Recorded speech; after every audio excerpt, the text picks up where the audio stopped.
Hag Sameach Shavuot. Hoy estamos en el día 50 desde la tercera festividad, desde la tercera convocación con el Elohim de Israel, desde la festividad de Bikurim, ¿vale? Desde la festividad de la primicia de Cebada. Han pasado 50 días hasta la fecha de hoy. Nos encontramos en el tercer mes del año hebreo 5993.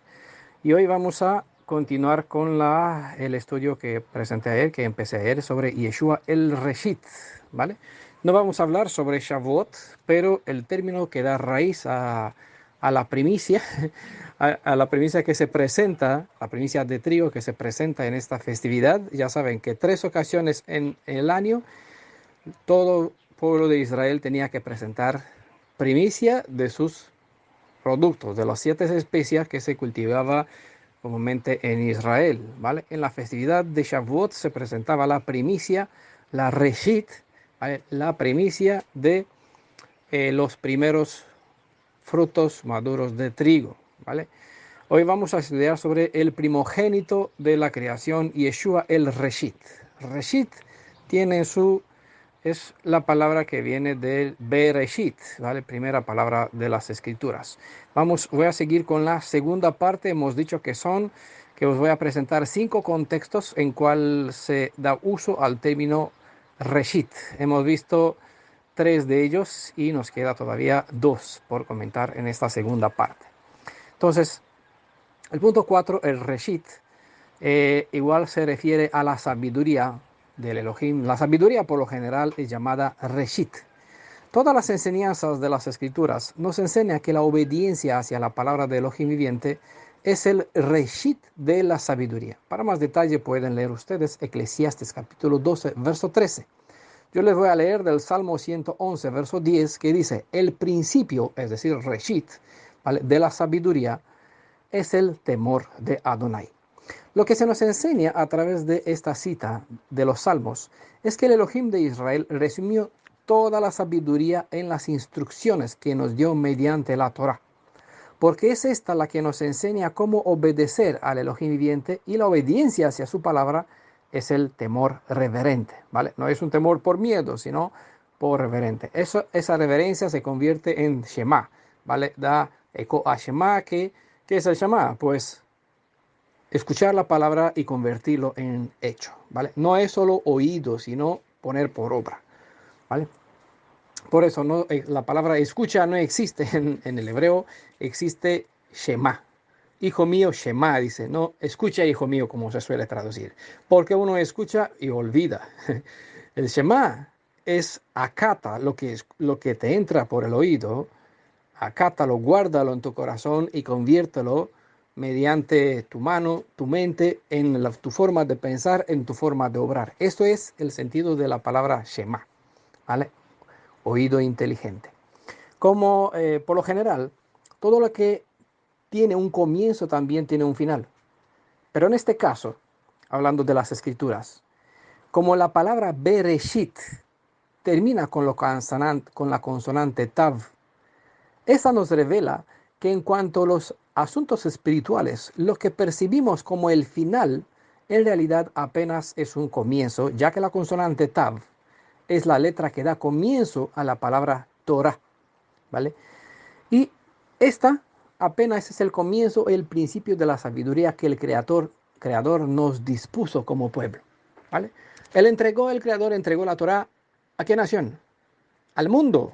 No, entregó al pueblo de Israel, quien la tiene que tomar como Shema, convertirla en su forma de pensar, su forma de actuar y obviamente reflejarla.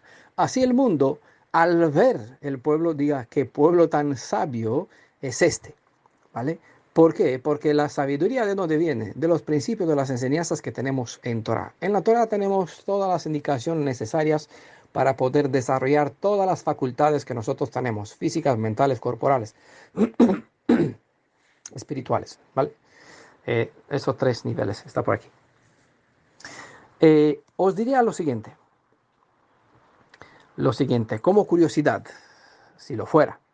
Pero interesantemente, si juntamos la última consonante, la tav, con la primera, es decir, si si tomamos la consonante tav, que es la última, con la consonante bet, obtenemos y las juntamos las dos, ¿vale? La última y la primera, obtenemos la palabra tov, ¿vale? Ya saben, cuando se habla de los días sagrados, de las santas convocaciones, a esta le llamaban Yom Tov, es decir, días buenas, ¿vale? Días altas de convocación, ¿vale? El significado de la palabra Tov es bueno. Esto nos enseña que todo lo que el Creador ha preparado para nosotros desde el comienzo, desde el Bereshit, ¿vale? Desde la Bet hasta la Tav, es bueno. En Bereshit está aquí, es una palabra completa, tiene demasiadas enseñanzas, creo puede que en un futuro vamos a seguir hablando sobre ella. Ya llevamos tiempo hablando sobre esta palabra y vamos a seguir hablando, ¿vale? Por eso le decía, si fuera una curiosidad o si se puede presentar de esta forma, en todo caso es algo interesante, ¿vale? La Bet, la Tav, si tomo la última, si nosotros leemos en sentido de la escritura hebrea, como hemos visto, tomamos la Tav, que en este caso es la última, en la palabra, la transliteración o la vocalización, Bereshit, ¿vale? Tomamos la Tav y vamos hacia el principio, encontramos el Bet, pues Tav y Bet juntas forma la palabra Tov, ¿vale? Cuyo significado es bueno. Entonces todo lo que está resumido entre Bet y Tav es un contenido que es bueno. Siendo que el Elohim creador, es el Aleph. Iniciamos la cuenta desde el Bet hasta la Tav, ¿vale? Por eso ya hemos dicho varias veces que las escrituras no comienzan con Aleph, porque Aleph es reservado para describir por excelencia la identidad de quién, del creador. Pero si centramos más, ¿quién es ese creador revelado en la letra Aleph? Lo hemos estudiado. Está por escrito en las significado de las 4 consonantes del nombre Yod Shin Vav Ayin. Igual se explican aquí sobre Yod He Vav Hei, el significado de las 4 consonantes del Tanaj, ¿vale? Y igual en audio hay un audio dedicado especialmente para revelar a Yeshua, la identidad de Yeshua en la letra Aleph. Todo el mundo judío mesiánico, incluso el cristiano, conoce que la letra Aleph define a la deidad por excelencia. Pero nosotros hemos desmenuzado el asunto y hemos visto que cada partícula que forma, que son 3 de hecho, que componen el Vav y los 2 Yod, que forman la consonante Aleph, describe por excelencia el carácter, la naturaleza, la forma de ser, la obra del Mashiach, de Redentor. Y lo presenta como soberano, Elohim, ya que solo Él tiene redención y puede redimir. Por eso, después del Aleph, pues la escritura inicia con Bet. Y en la primera palabra es de Bet hasta el Tav, ¿vale? La primera palabra. Entonces, al iniciar la cuenta desde el Bet hasta el Tav, podemos decir como él dijo, vio Elohim cuanto había hecho y todo estaba muy bien. Génesis capítulo 1, verso 31, a la creación, ¿vale? Todo lo que él hizo está bien, muy bien, ¿vale? Por eso, somos un pueblo con tanta sabiduría porque Adonai nos las dio de lleno. ¿Por qué? Para engordarnos nosotros, decir, wow, qué bueno, qué sabios, qué cabeza somos nosotros, no somos cola, ¿no? Sino para honrar a Elohim, la Torah y a nuestro pueblo, traer honor mostrando estas bendiciones hacia los demás. Las consonantes Bet se escribe en el hebreo con las letras Bet, Yud, Tav. Letras cuyo valor numérico, ya saben que todas las consonantes hebreo tienen un valor numérico. Entonces, Bet está formada cuando quiero escribir el nombre Bet, se escribe con Bet, Yud, Tav, ¿vale? Con estas 3 consonantes. Entonces, si se suma el valor numérico de estas 3 consonantes, su valor equivale a la palabra Tava. Esta palabra significa deseo o pasión. Curioso, ¿verdad? En general, esta palabra Tava connota una cualidad humana negativa. Sin embargo, en muchos lugares denota la pasión positiva del Zadik, del justo, del hombre justo. Por ejemplo, en Proverbio capítulo 10, es un capítulo bastante amplio donde habla, varios capítulos, empezando con el capítulo 10, creo que hasta el capítulo 20 se habla por aquí de las cualidades del hombre justo y del necio siempre se contrasta, ¿vale? Pero eso para darle un ejemplo, Proverbio capítulo 10, verso 24, declara que Adonai va a satisfacer la pasión o el deseo del hombre justo, ¿vale? Siempre a la persona justa él va a cumplir su deseo. ¿Por qué? Porque le tiene preferencia, porque mira la cara del hombre. No, porque Elohim siempre es fiel a su palabra. Y el que se compromete con Elohim, como Elohim se compromete con él, eso es resumen del pacto, pues cada uno hará su palabra. La persona que se esfuerza, se dedica para vivir conforme a la Torá, se convierte en un zadik, en un hombre justo. Tendrá sabiduría. Y el sabio, dice, enseña al sabio, será más sabio. La persona que no se dispone a aprender, obviamente, tú le compartes y lo ves que te refuta, te rechaza, se justifica, pues no está dispuesto para aprender. No es un sabio, porque no quiere brillar la Torah en él. Por ende, no puede esperar que Adonai le llene su aljoba con flecha, con buenas flores, con bendiciones. No puede esperar que Adonai cumpla su palabra hacia él porque él no se compromete con Elohim para que viva conforme a las instrucciones que él le da. Porque es fácil, todos queremos las bendiciones, pero no nos comprometemos para vivir conforme a ellas. Decimos, sí, qué bonito, sí, Adonai dijo, sí lo vamos a hacer. Eso dijeron nuestros padres y decimos nosotros también, sí, amamos la Torah, sí lo vamos a cumplir. Pero hay que desmenuzar el asunto y en los detalles pequeños aquí se ve la actitud de uno si cumple con ellos o no. Porque de palabras, aquí todos somos, sabe que después de la guerra muchos valientes, ¿verdad? Es así. Nosotros antes de tener la oportunidad de mostrar cómo somos y guardamos de verdad, si amamos de verdad, si honramos de verdad nuestros principios, nosotros decimos, sí, somos hebreos israelitas, hacemos tal y tal, pero llegará el momento y en el momento oportuno aquí se van a ver los hechos, ¿vale? No la intención se juzga, sino los hechos, por lo general en las escrituras, aunque está escrito que él sacará a luz hasta las intenciones ocultas, ¿vale? Dicho esto, ¿vale? Vuelvo a leer la cita. Adonai va a satisfacer la pasión o el deseo del hombre justo. Quédense con la palabra cuando requiere de parte de Elohim alguna bendición suya, porque tiene un problema y quieren honrar a Elohim. Adonai, necesito, dame, quiero, me falta. Recuerden, Adonai va a satisfacer el deseo o la pasión del hombre justo. ¿Qué hay que hacer? ¿Dejar de orar porque no soy justos? No, todo lo contrario. Espabilarse para que lleguen a ser justos, estudien para ver cómo pueden alcanzar la justicia y así presentarse a Elohim para que Él los bendiga. ¿Vale? Eso hay que hacerlo y aquí Él no dejar de hacerlo. Siempre está esta indicación. Dicho eso, la suma de las enseñanzas de la Torah sirve como herramienta para convertir a la persona que se aferra a ellas en llegar a ser la cabeza de las naciones. Ese es Rosh de las naciones, ¿vale? Del mundo de los goyim, de los gentiles. Como dice, ustedes pueden leer Isaías capítulo 2, verso 2 y Deuteronomio 28, verso 13. Ese es el propósito que Adonai tuvo con Israel al darle la Torah. Elevarlo a posición de Reshit, ser por encima de todos los demás como cabeza de los pueblos, no para orgullarse, para vanagloriarse, para decir, mira qué privilegiado soy yo, sino como siervo para ser un medio, un canal a través del cual las bendiciones puedan fluir hacia los demás, para al ver los demás las bendiciones que hay en el pueblo, pueda entrar en este pueblo, ser redimidos y así cumplirse la promesa que se le dio a Abraham, cuyo señal es la Milá, ¿vale?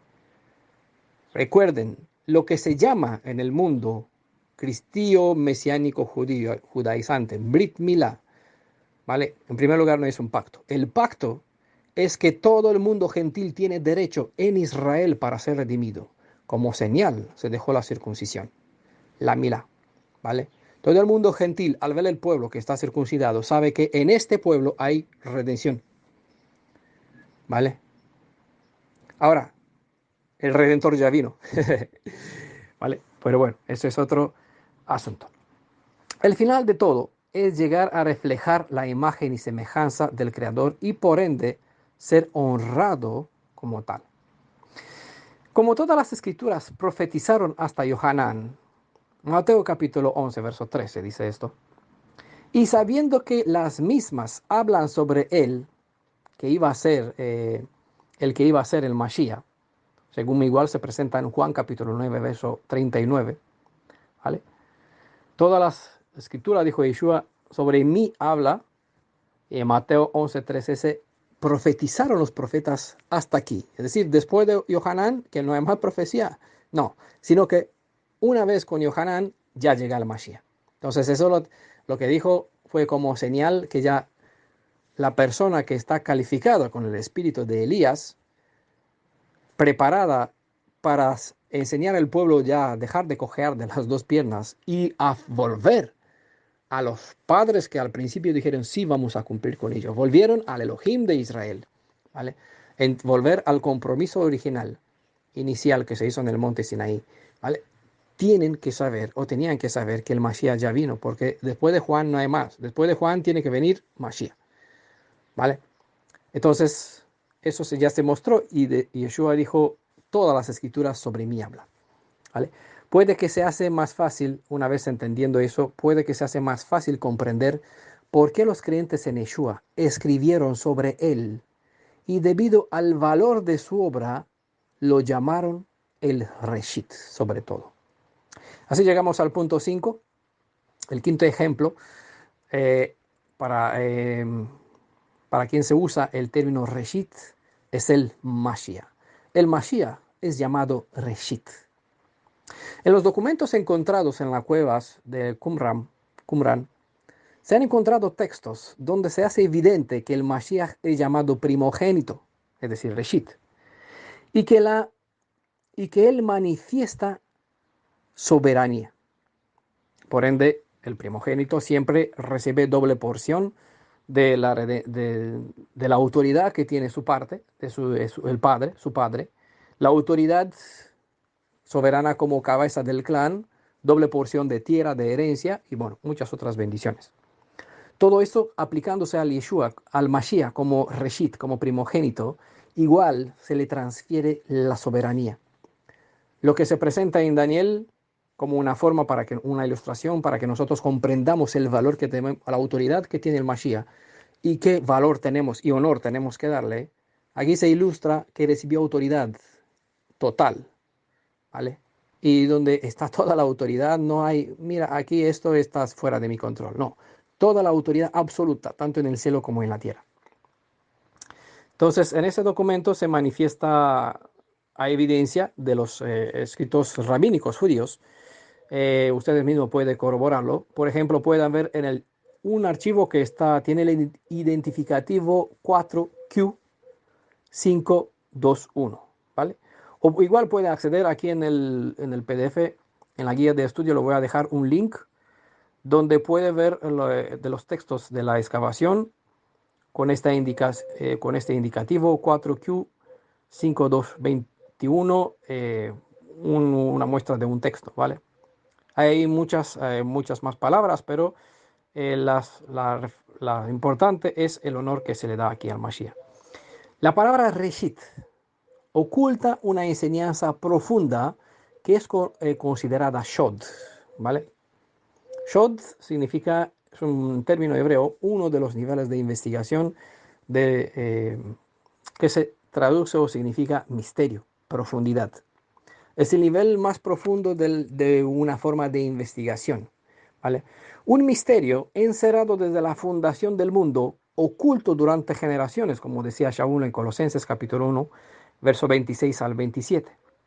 Oculto para la mayoría de los lectores, pero transparentemente revelado a los que buscan la verdad con sinceridad. Kefa escribió en 1 Pedro capítulo 1, verso 20, que había una redención dispuesta en el Mashiach. Por esta ha sido revelada, por esta redención predispuesta en Mashiach, ha sido revelada a los que fueron elegidos ser también Reshit para la redención. Por eso le decía al principio, para que entienda a quién se refiere con el término Reshit. La primicia, obviamente, se refiere a los primeros frutos, como en este caso se presenta la Reshit, o el Bikur, ¿vale? El Bikur, que igual tiene que ver con primogenitura, con primeros, con los maduros, los que abren, en caso de los animales, el primer hijo de un animal que se engendra, o de los hombres, el primer varón, o de los frutos, los primeros que maduran, ¿vale? Los primeros que maduran son considerados Rosh, cabeza, Reshit, Bikurim, esos son los frutos que se presentaba en forma plural porque eran más, se presentaba aquí como primicia de los frutos de la tierra, de tu tierra. No olvidemos, no valen los productos comprados en el mercado, porque me fui aquí, compré un par de, bueno, de un hermano que encontré por aquí, compré un par de, ¿qué son estas? Unas frutas, fueron los primeros que se maduraron en un árbol que tenían aquí, albaricoques, ¿vale? Y claro, tengo unos 3 kilos, no los puedo presentar aquí como primicia. Yo los compré, pagué un precio por ellos, pero no fueron ni de mi tierra, no fue el trabajo de mi mano, fue un trabajo suyo. De otro hermano no se puede considerar. Puedo agradecer a Elohim, como decía, porque tuve la capacidad financiera para comprar, ¿vale? Aún esos primeros frutos que apenas empezaron a madurar en este árbol albaricoque. Entonces, es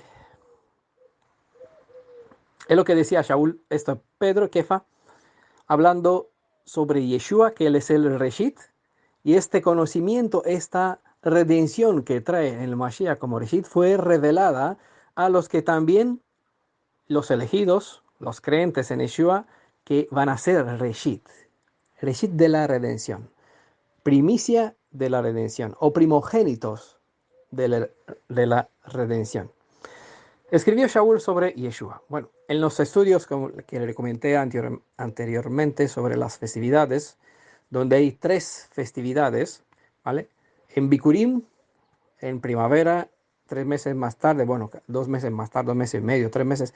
En el mes tercero está la festividad de Shavuot, y en el mes séptimo está la festividad de Sukkot, ¿vale? En esas 3 ocasiones se presentaban primicia de los frutos de cada categoría. Frutos de otoño, frutos para temporada mediano de verano y frutos para primavera. Todos estos 3 segmentos representan o se refiere o nos enseña, porque es nuestro manual de instrucción, que nos describe 3 secciones en el tiempo de redimidos, ¿vale? Estamos nosotros en la cosecha de Sukkot, como sea, ¿no? Como temporada. ¿Qué frutos hay en la festividad de Sukkot? Los mejores frutos, los más sabrosos, los que más olor tienen. La cebada tiene su valor, el trigo su valor, ¿vale? Pero cada una es distinta en su especie. Igual los frutos que están en otoño, que es la granada, la uva, la... eh, bueno, ahora... Bueno, hay dátiles, eso me faltaba. El país donde hay miel de dátiles y leche. Eh, Son frutos con aromas, con sabores, especies distintas, sabrosas. Cuesta trabajarlos y obtenerlos, pero vale la pena el precio por la dulzura que van a presentar. Por eso, somos una generación privilegiada porque esta generación, esta clase de primicia, tiene un sabor diferente. Bueno, les recomiendo los 19 estudios que tienen que ver con las festividades. Seguimos. Escribió Shaul sobre Yeshua que él es imagen del Elohim invisible, primogénito de toda la creación. ¿Vale? Es una cita bien conocida, usada por ciertos movimientos religiosos. Colosenses capítulo 1, verso 15. Es decir, Yeshua es la Reshit, hacia quien apunta las escrituras desde el comienzo de la creación. Es lo que hizo Shaul. Puesto que todo fue creado por él y para él, sigue diciendo Shaul en el verso siguiente, verso 16. Por lo general, esta cita no se lee. No, se llama el primogénito de la creación, se malinterpreta porque no se conoce el concepto hebreo, pero no se lee que todo fue creado por él y para él. Entonces aquí entendemos lo que les venía explicando, porque aunque Yeshua es Reshit, él es el Elohim Aleph Tav, el que empezó la creación y la llevó a buen final, ¿vale? Porque él es el que estableció el cielo y la tierra. Hemos estudiado bastante aquí en el canal de YouTube, por escrito también, sobre Et Elohim, quién es este Elohim Et, Elohim Aleph Tav, quien estableció, fundó toda la creación. Aunque es todo lo que hizo Yeshua fue en base al diseño preestablecido por su padre. No fue su padre el creador de todo ese proyecto.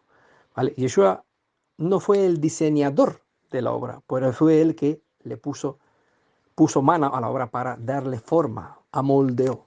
En la creación de Adán, aquí hemos visto, está en el canal de YouTube, también por escrito, las evidencias donde él selló con su propio su propio nombre, firmó la creación. En la misma cita, en el secuencia de letras equidistante, está el nombre del Redentor de Israel, Yeshua, Yod Shin Vav Ain, exacta, precisamente, podríamos decir qué casualidad, qué coincidencia, pero vaya coincidencia, exactamente en el verso donde se habla de la creación del hombre. Y sabemos bien claro que cada autor, cada escultor, cada pintor pone aquí, cada maestro pone su firma sobre su obra maestra. El ser humano es la obra maestra de Yeshua. ¿Vale? Aquí lo dice también Shaul, pero bueno, se pasa por alta esta cita. Yohanan también lo mencionó, Kefa también lo explicó, pero no hay quien, no hay quien le haga caso. Todo fue creado por él y para él. ¿Vale? Por eso lo convierte en Reshit. Y volvemos a la cita, con las preguntas que pusimos al principio, antes de iniciar con esos 5 ejemplos. ¿Vale? ¿Para qué fue hecha la creación? ¿Ah? De ninguna manera la expresión primogénito de la creación quiere decir que el Mashiach es la primera criatura con cual se inició la creación y por ende que Yeshua es un ser creado. Una abominación, un concepto anti-Mashiach que existe incluso en el judaísmo, porque hay algunos judíos creyentes en Yeshua que dicen que Yeshua es una criatura. Es más, es un alma que fue creada y que recibió cuerpo 3.500 o 4.000 años más tarde. Unas abominaciones tremendas que convierte a esos hermanos creyentes en Yeshua anti-Mashiach. ¿Vale? Dentro del concepto del rabínico, no hay una opinión unánime en cuanto a la existencia, la esencia del Mashiach, el concepto del Mashiach.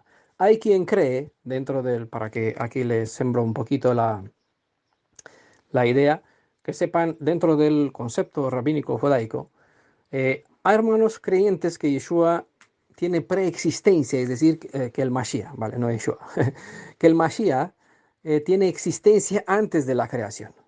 Y hay quien cree que tiene existencia después de la creación. Hay varias opiniones. Es importante quedarse con eso. ¿Vale?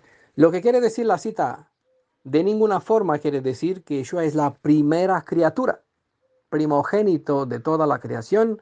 No significa que es el primero que abrió matriz en creación, porque obviamente debería, en este caso, el Mashiach ser Caín, que fue el primogénito de Adán y Eva. ¿Vale? Porque el concepto básico del primogénito de Reshit es el que abre la matriz. Es el primer hijo nacido. Los primeros frutos siempre es la que es cabeza, lo que inicia algo. Cosa que no es el caso para Yeshua, porque él no fue hijo de Adán y Eva. Es un Ben Adam, es un descendiente del linaje de Adán, pero no fue el Reshit de Adán. Eso fue Caín. ¿Vale? Ojo. Que tuvo un derecho, debería recibir un derecho, conforme un derecho que obviamente pasó a ser el de Set, porque Abel murió. Set invocó al Elohim de Israel y sus hijos se convirtieron en hijos de Elohim y es llamados así, mientras la descendencia de Caín, hijos del hombre. Lo que aparece en Génesis 6, otro conflicto de otras ideas sobre Anunnaki y otros seres espirituales, demonios y Nefilim y Lilith y conceptos que están ajenos a todo buen sentido de las buenas, sanas enseñanzas. ¿Vale? El linaje del hombre es la descendencia de Caín, los hijos de Elohim es la descendencia de Set. Esas son las enseñanzas en las escrituras. Así que tenga mucho cuidado con los creyentes eh, que toman este sentido fuera de contexto, primogénito de la creación, y aplica al Mashiach diciendo que él es una criatura. Toda persona, incluso creyentes en Yeshua, que llama criatura a Yeshua es anti-Mashiach. Como criatura niega que él tiene a Elohim como padre y por ende es Elohim. Niega que tiene un padre que es Elohim y niega que él es hijo de Elohim. ¿Vale? Y ya saben bien claro lo que dice Yohanan. Todo el que no trae esta enseñanza, que sea anatema, que no lo recibéis en casa, que no le deis la bienvenida, porque el que niega al Padre y al Hijo es anti-Mashiach. En el más literal sentido, ¿vale? No en el sentido espiritual, porque, ojo, el diablo es tan sabio que espiritualizó. Dice, sí, Yeshua es hijo, Yeshua es padre, tiene un padre, pero en realidad es el mismo, que se convirtió, que se duplicó, que salió una chispa de él, se convirtió, se hizo carne, y ese es hijo, pero en realidad no es un hijo, no es otro, es el mismo, ¿vale? Eso es negar que es hijo real. Bueno, tiene demasiadas abominaciones que fueron engendradas como conceptos anti-Mashiach, pero bastante bien disfrazadas.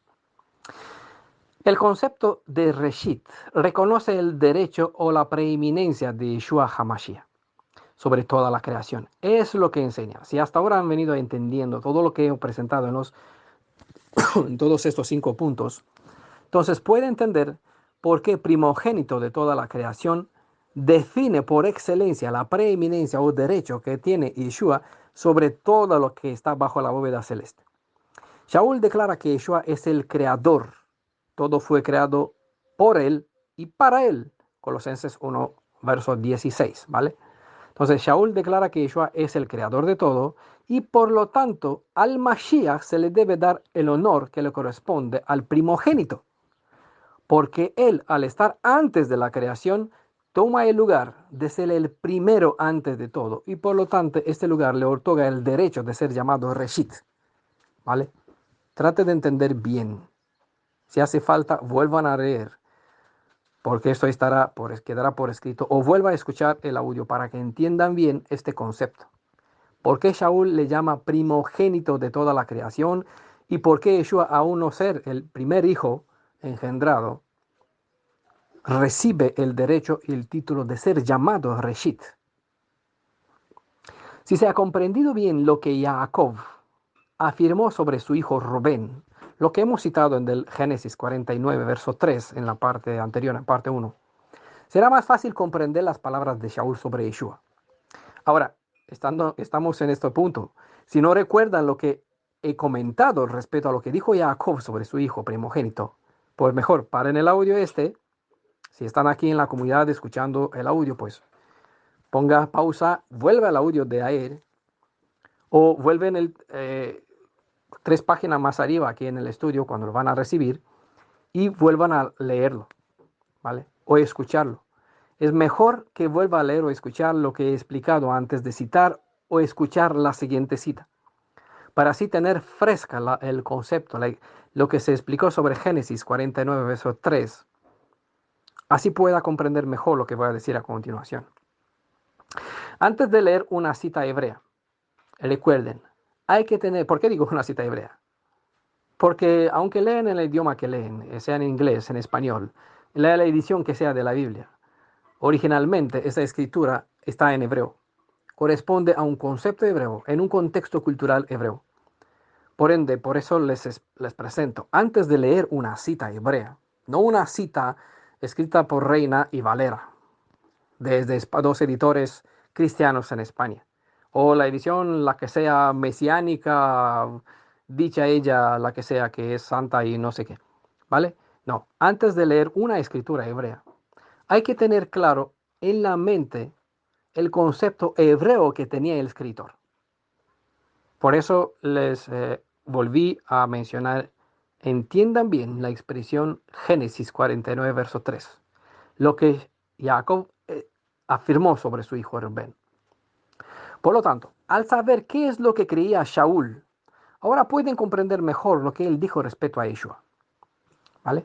Si han venido entendiendo Colosenses 1:15 y el 16, en la luz de todo lo que hemos presentado sobre el término Reshit y por qué Yeshua es llamado Reshit, quizás ahora puede comprender mejor lo que dice en Colosenses capítulo 1, verso 18. Él es también, hablando de Yeshua, la cabeza ¿Qué es cabeza? Hemos visto en la parte anterior y en el audio de hace 2 Shabbat.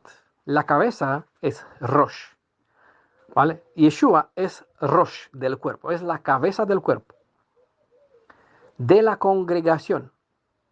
Él es el Reshit, ¿vale?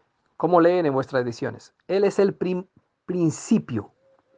Él es el Reshit, principio. Bereshit se traduce en el principio. Bueno, bueno, ya vemos que no significa, no es Bereshit en el principio, tiene un significado mucho más profundo. Pero aquí la traducción así. Él es el principio, Reshit, el primogénito. Vimos que aquí se aplica también para este término está Bikur, de donde viene Bikurim también. Los primeros, los que abren, los primeros frutos. El primogénito de entre los muertos, para que sea él el primero, es decir, el Reshit de todo. ¿Acaso quiso decir Shaul que Yeshua fue el primero que bajó en la tumba y luego resucitó? De ningún modo. Eso lo he explicado varias veces a varias personas aquí en la comunidad. De ningún modo, ya que antes de él fueron muchos otros que resucitaron, pero a ninguno de los que antes han muerto y han resucitado se les ha concedido el título de Reshit, ¿vale? Moisés murió, fue enterrado a saber dónde, no se dice. Se presentó vivo ante Yeshua. Se entiende que él murió allá en el monte y bueno, Adonai lo resucitó y está en el cielo. Hay otros casos, Elías resucitó al hijo difunto de la viuda de Sarepta, ¿vale? O Eliseo, también. Yeshua resucitó a la hija de Yair. Hay varios muertos. Antes de que él muera, antes de que él dé su último suspiro, se abrieron la tumba de cuántos, a saber cuántos. Quizás, ¿vale? Lo dejo aquí como interpretación.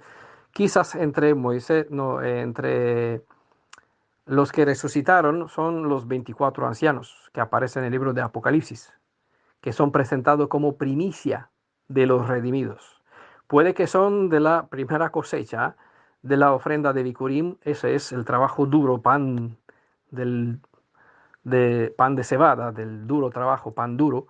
Puede que son esta primera clase de primicia lo que resucitaron y aparece como en el libro de Apocalipsis, en la visión de Yohanan, como resucitados con coronas alrededor del Cordero, reconociendo, cantando con sus hasta de incienso y con sus coronas, con sus arpas, cantando y diciendo que son primicias de los redimidos, ¿vale?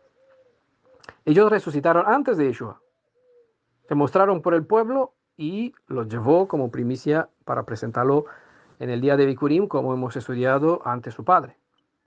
Así que de ningún modo se puede presentar, se puede decir que Yeshua es el primero de los muertos. No quiso decir de ninguna forma Shaul esta cosa. Si hasta aquí han entendido correctamente por qué Yeshua viene a ser el primero entre los muertos, ¿vale? Como dice aquí, para que sea el primero en todo, ¿vale?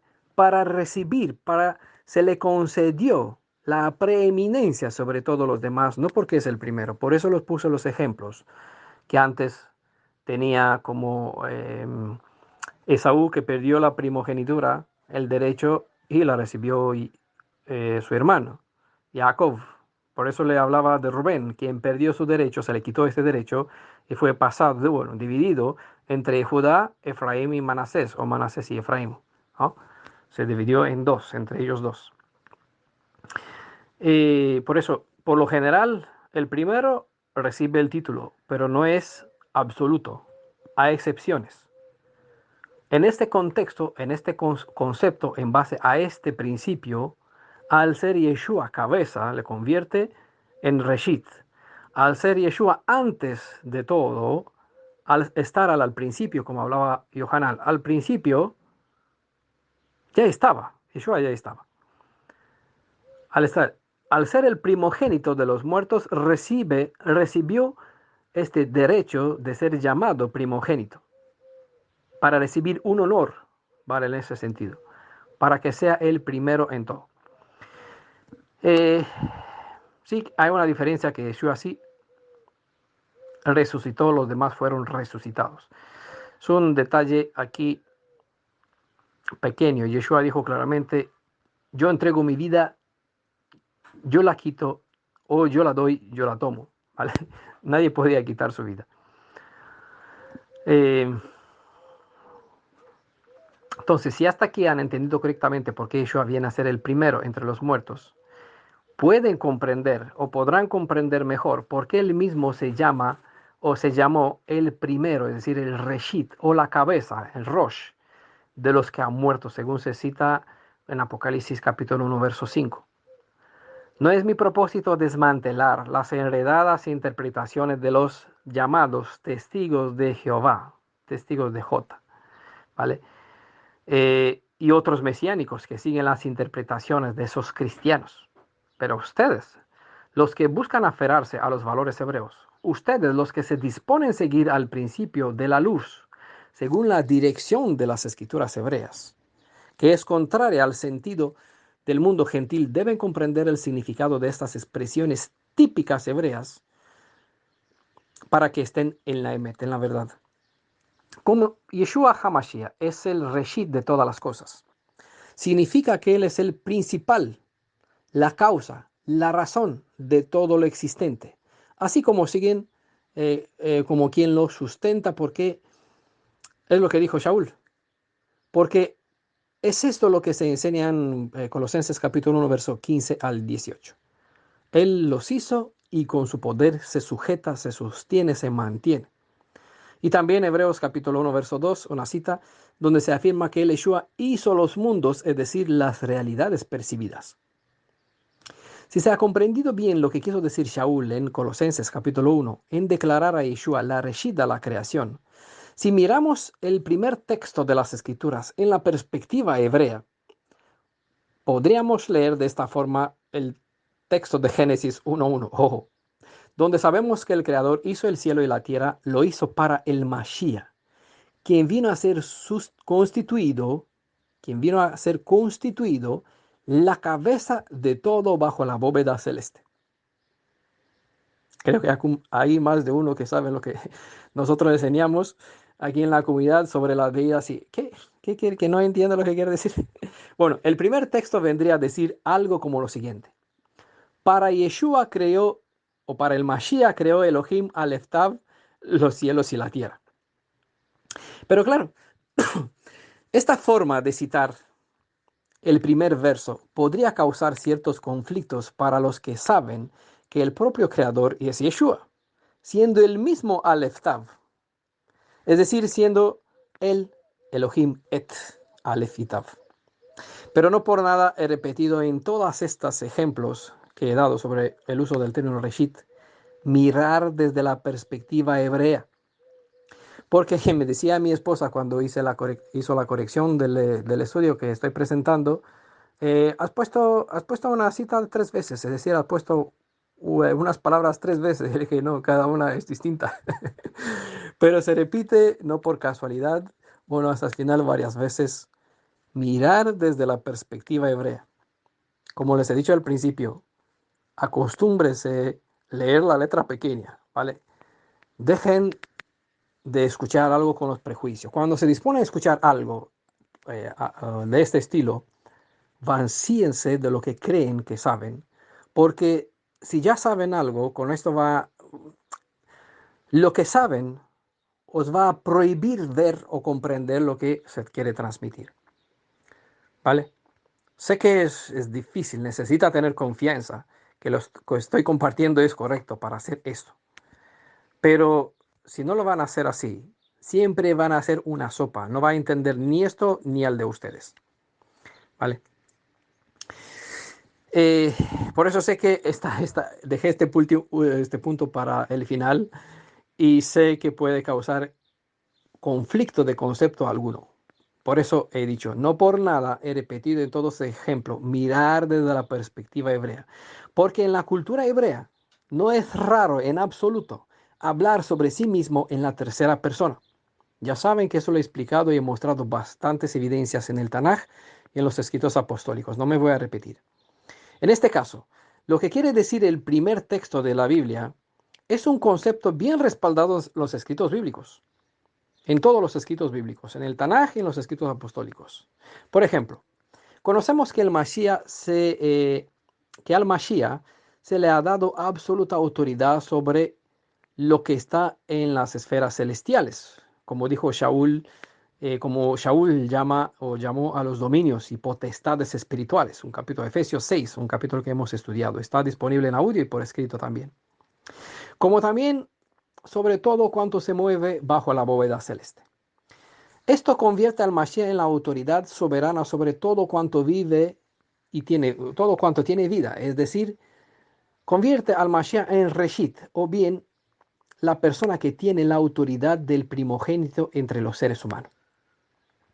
Dije al principio de este último ejemplo sobre el uso del término Reshit, que esta palabra en sí era una enseñanza al nivel Shod, es decir, un misterio. Porque no es sencillo ver al soberano creador hablando sobre sí mismo al describir el momento cuando iba a ser redentor, como Mashiach. ¿Qué posición tendría o cómo va a ser apreciado entre los demás, ante los demás? A lo largo de las escrituras, él nos presentó una serie de declaraciones para saber cómo percibir al que va a ser identificado como el verdadero redentor, a pesar de que en realidad él mismo iba a ser el que redimiera.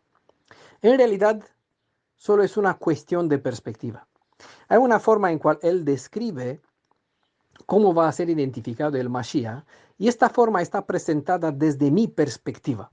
Es decir, para que yo, o, bueno, nosotros, podremos evaluar e identificar el, el, eh, al verdadero Mashiach entre muchos otros falsos con el fin de valorarlo y honrarlo como es debido. Ese es el propósito, ¿vale? La mayoría de las personas no pueden compaginar al Mashiach con el Creador y se imaginan que son dos seres diferentes, donde uno es el padre de otro. Mientras tanto, hay otros que niegan la existencia de un padre que tiene un hijo propio, debido a un concepto errado sobre la unicidad de Elohim. Digo errado porque a pesar de que creen que el Creador se convirtió en algo que llamaron hijo, en realidad niegan al Padre y al Hijo, porque no pueden penetrar con la mirada más allá de la bóveda celeste hacia el lugar celestial donde habita el Padre de Yeshua. Únicamente ven lo que ven bajo la bóveda celeste, donde sí, el Creador es el Mashiach. Tienen una visión limitada a lo que ven, y de la perspectiva o por los prejuicios que tienen, por el concepto que tienen, no pueden ver y les cuesta comprender por qué el Elohim de Israel tiene un padre, ¿vale? ¿Por qué? Porque no conocen, es decir, le suena rara esta afirmación, porque no conocen que Yeshua, al ser el Mashiach, en realidad es el Elohim del Tanaj, quien dijo, tengo la redención, te redimiré, y vino a redimirlo. Y cuando vino a redimirlo, nos dice, a ver, este propósito de la redención es para restaurarte, para que puedas estar en condición de estar en la presencia de mi Padre. Cuesta tremendamente compaginar que Yeshua tiene un Padre y que el Padre de Yeshua no es el Padre de Israel. Cuesta entender que Yeshua es el Padre de Israel y que el Padre de Israel se hizo Ben Adam para poder redimir tal como ha prometido. ¿Vale? Es un juego de palabras, espero que sigan despacito, que entiendan. Los estudios están dispuestos para que puedan comprender, todo eso está bien respaldado. Yeshua es llamado Padre, pero es Padre de Israel y al mismo tiempo Él es un hijo del mismo pueblo, como Mashiach, porque solo como un hijo de Adán puede redimir a la descendencia de Adán.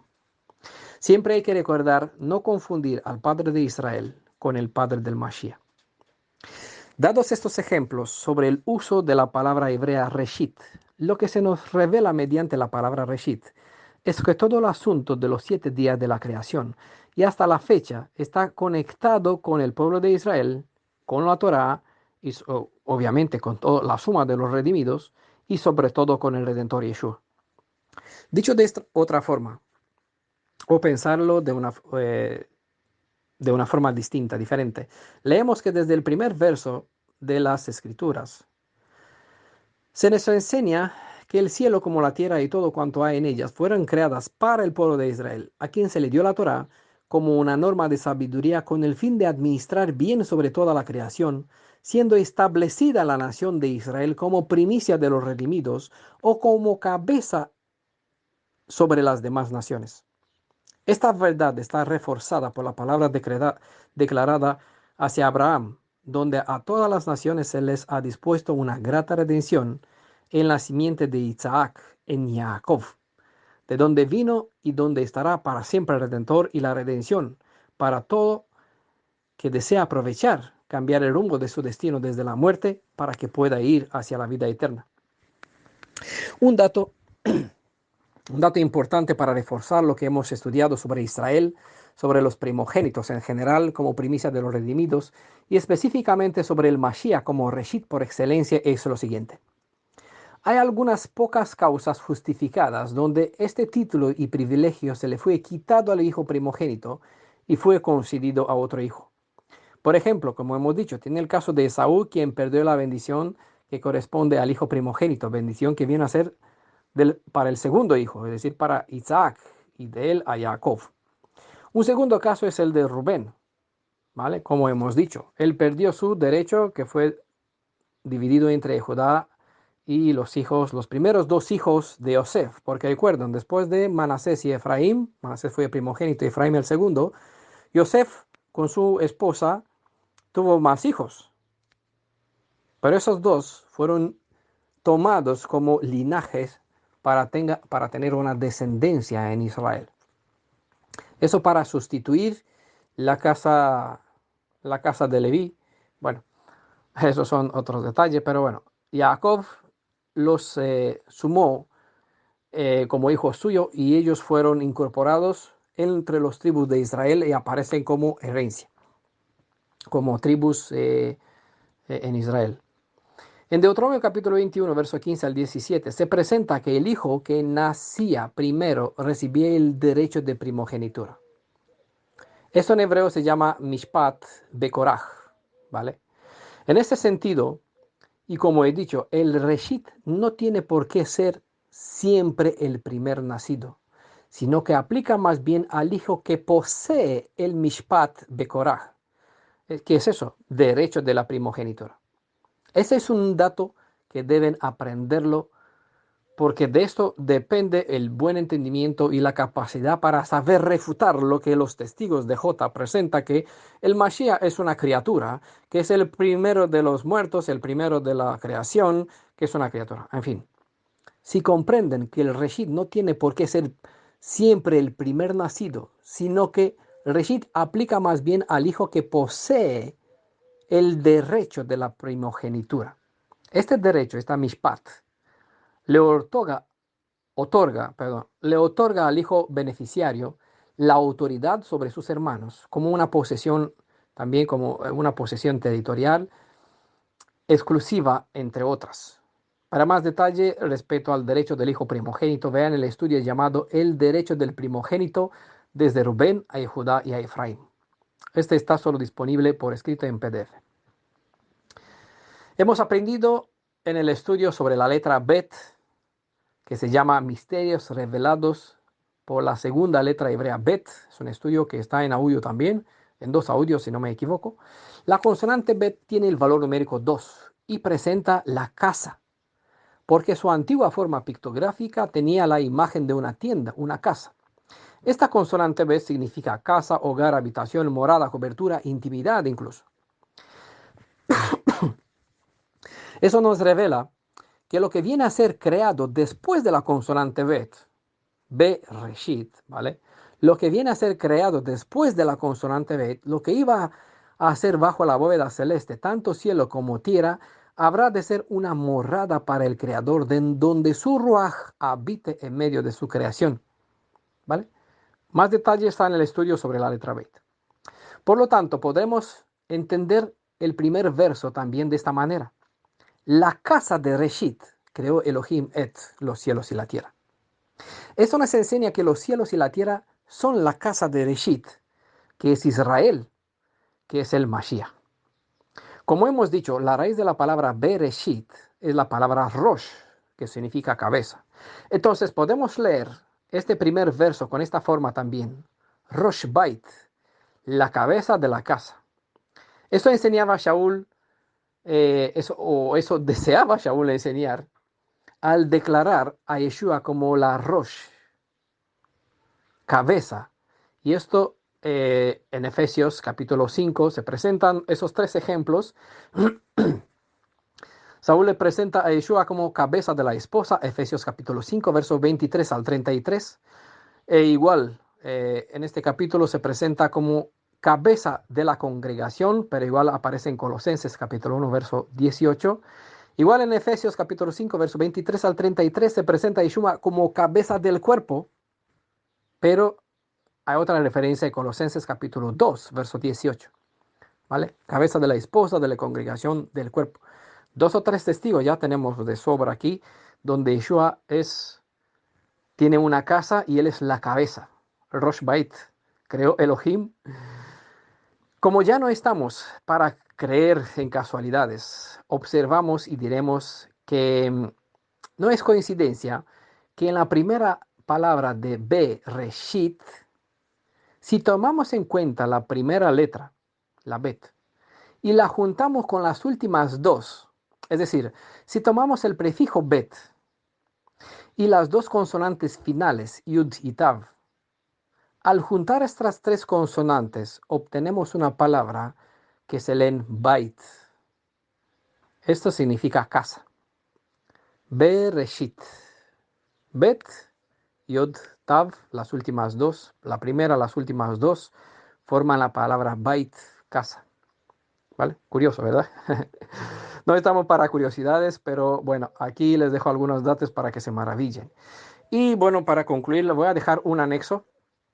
Eh, yo no me lo tomo como una enseñanza para transmitir, pero aquí está un dato que lo encontré y se le voy a presentar de una forma un poquito más ordenada. Parece que hay un acróstico en la palabra Bereshit. Vale, ¿sabe que un acróstico, cada letra viene de una o tiene que ver con una palabra? En este caso, ya saben que Bet,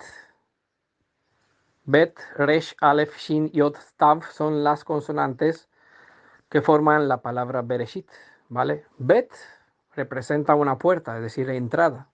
Resh se refiere a la cabeza, la forma pictográfica es un varón, una imagen de un varón que está mirando, de aquí que está mirando, de vista, ¿vale?